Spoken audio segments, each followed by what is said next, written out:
I am arguing, I'm dealing with the extent to which McLuhan is an Aristotelian thinker. And so if we're talking about his religious background, we could maybe call it an Aquinian influence, perhaps, in McLuhan's thought. And I'm playing around with, I want, just in case this isn't clear to you or you haven't heard of this, the image of the maelstrom, the descent into the maelstrom, and Edgar Allan Poe's Mariner, which McLuhan loved. Because if you don't know it, in the story, Edgar Allan Poe's Mariner finds himself caught in a whirlpool in the ocean, and his boat is about to be lost, and he realizes at the last minute that he has to let the boat go and abandon it, and he can find his way out that way. So I'll be referring to that as a kind of central metaphor. We might say that McLuhan's media theory is very much like his cherished image of Poe's Mariner in the Maelstrom. The premise of this paper is that McLuhan's thinking is an Aristotelian craft in the process of fragmentation.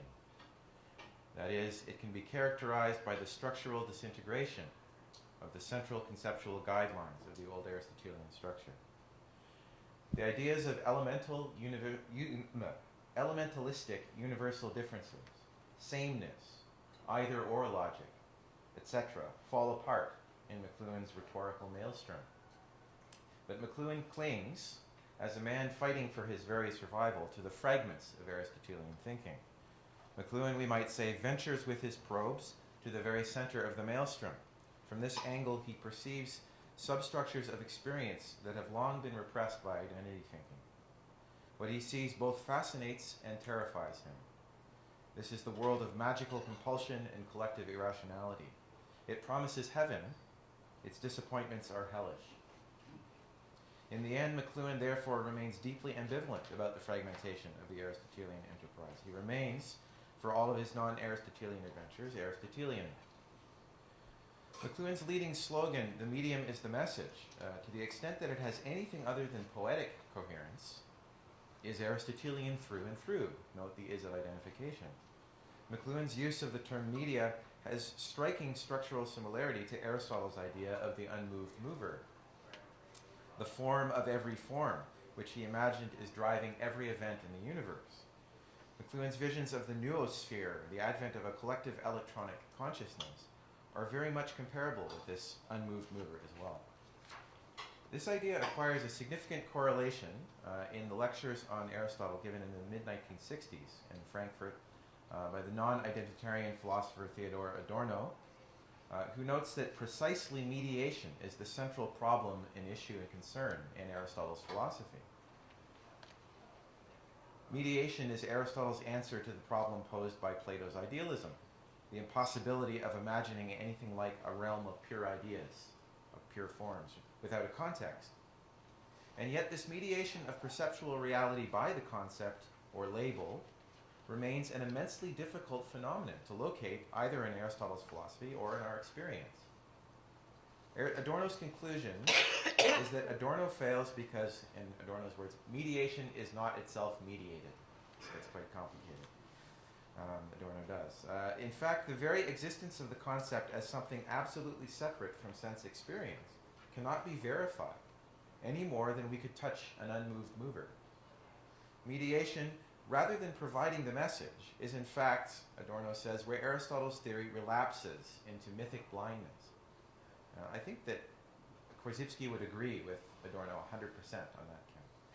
Interpreted in terms of logical coherence, then, McLuhan remains an Aristotelian and will, in all likelihood, appear, as he does to so many, as a technological determinist, trapped in a universe determined by powers beyond human control. McLuhan's repeated insistences that we must understand the media in order to direct our fate are belied by his own insight into the predominance of the vortex of the technological unconscious over conscious rational thought. However, McLuhan's phrase as he uttered it does have a good deal of very much non-Aristotelian poetic or spiritual coherence. In truth, what any verbal utterance means depends very much on the context in which it is uttered, on the way it is received by the listener. The medium is the message can have the action of shattering a harmful elementalistic structure based on the presumption of meaning without context.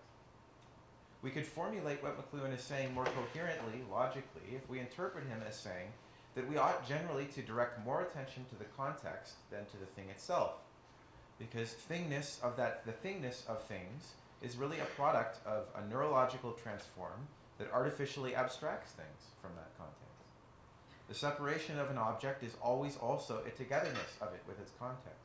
We might say we never find separation without togetherness, just as we never find structure without differences. The problem, disavowed and then repeated unconsciously by some McLuhanites, is that the logical Aristotelian interpretation of his doctrine, that the medium is the message, literally, leads by a kind of necessity to a myth of technology. This myth is evident especially in the commercialistic deployment of McLuhan to celebrate digital futures, information networking, etc., which suggest by their neglect of other factors that technology is the only significant context of human meaning-making. And McLuhan compounds the confusion when he identifies human speech itself as a prototype of technological medium. In such pronouncements, as Adorno might say, the truth and semblance of thought intertwine.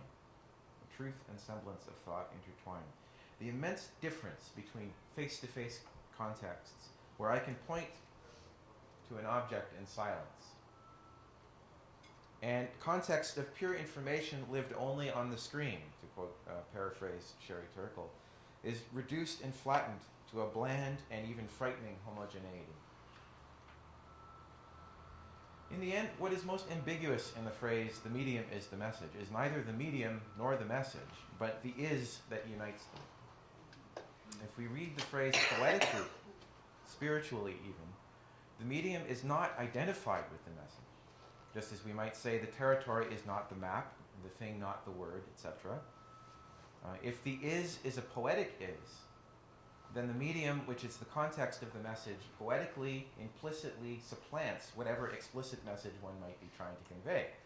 Because information relies for its structure on explicitness, the ability to express something clearly using labels, McLuhan's phrase can create what I'm calling a very interesting semantic vibration, one which he probably would have called cool or asked us to dig.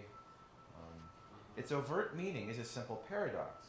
Its poetic meaning, considered in relation to McLuhan's other ideas, implicitly exemplifies the fact that all meaning occurs in a context that is transformed and rendered unconscious in the process of making explicit verbal statements, or can be rendered unconscious. But the structural pattern this semantic vibration implies is never made clear in McLuhan's work as a whole, even when he finally discloses the very laws of medium at the end of his career. The fact of contextuality is why, for Krzyzewski, a term like structure must remain undefined. Krzyzewski's discipline, unlike McLuhan's, explicitly states its undefined terms, like structure. It is explicitly non-Aristotelian. I want to argue here that McLuhan's failure to explicitly present medium or the media as undefined terms leaves his work particularly open to an Aristotelian, or even worse, a pre-Aristotelian mythic or magic interpretation. This is the poetic cast of McLuhan's enterprise. It remains to be interpreted. It might cause as much semantic harm as it promises to relieve. I want to suggest that as general semanticists, we might reject the verbal definition of McLuhan's term media as being anything more specific than the context of given acts of communication, if we're speaking logically rather than poetically. Anything more specific than this distorts McLuhan's semantic insight into the importance of context. The pen, for example, is not the medium, is not the context. Or if it is the medium, it is so in a poetic or metonymic sense. Like if we say, many sails have left the harbors of New York. We mean ships. We don't mean sails. In the sense that we can say the pen can be mightier than the sword, we're speaking poetically. The medium here, though, would be better described, if we're speaking logically, as the social structural context that is characterized by the use of pens, along with other factors. The use of pens may have immensely important structural implications for the context of communication, far more important as objects to think with than the Aristotelian philosophy has ever imagined. But it is not the only determining factor. It might also be useful, for example, to look at economic factors that determine what kinds of people even have the opportunity to use pens. Likewise, neither the computer nor any handheld device is a medium in the sense of being the context. The context here, is it not, is the general structure of integration and organization induced by the use of the immense range of devices that are now involved in our social networks. We might go further. We might suggest that the true historical import of the internet is that it spells the end of any other medium as separately effective or meaningful as a context, because the social network has become a general and universal semantic context. The future McLuhan envisaged in terms of the noosphere, the kind of collective externalized electronic brain, was surely one very much like the one we are faced with today. A world in which, when we say the medium is the message, we mean in some sense that every message we can project is contextualized by the same context. Of course, the sameness of this context is shallow and fraudulent, as sameness does not truly exist in nature, human or otherwise. It is not at all true that the internet has actually absorbed all of the contexts, any more than a sign promising a vacation is that vacation. And yet, due, I think, to the unrealized spiral structure of human knowledge that Krzyzewski tells us so much about, this false sameness of context is being imposed in the structures that we label the internet, the global marketplace, a global war on and of terrorism, the domination of human and non-human nature, etc. You go on.